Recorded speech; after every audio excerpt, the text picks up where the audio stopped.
and you should get a better valuation. If you want to see any of these photographs, the properties in these in more depth, there'll be some more videos coming. I'll be doing a walkthrough of all the good and bad things, everything that happened and shouldn't have happened, and just a what's all documentary on these properties, how we got to these stages at the end, and some of these are going to be interesting for you to see along the way.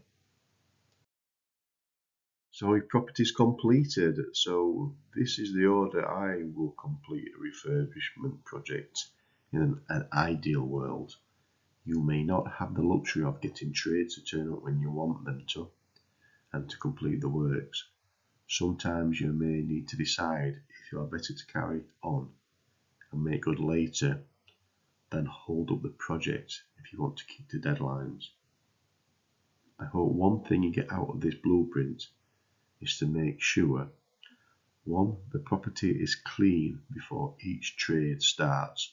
So each trade is a clean property to start, and they must clean it away after they've finished. Each trade cleans up after themselves, and each trade will see a clean property and will give you a better job.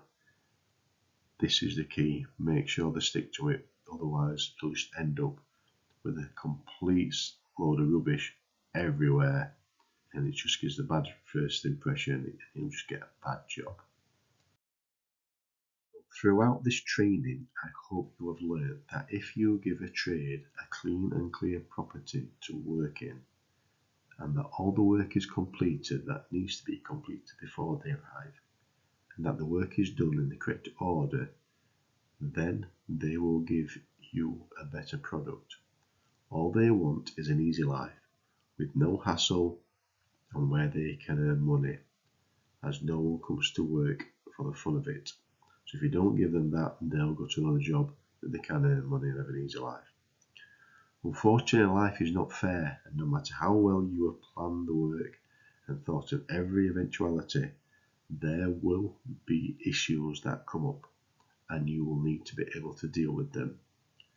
If there were no such thing as issues and everything ran as clockwork, then there would be no such thing as a project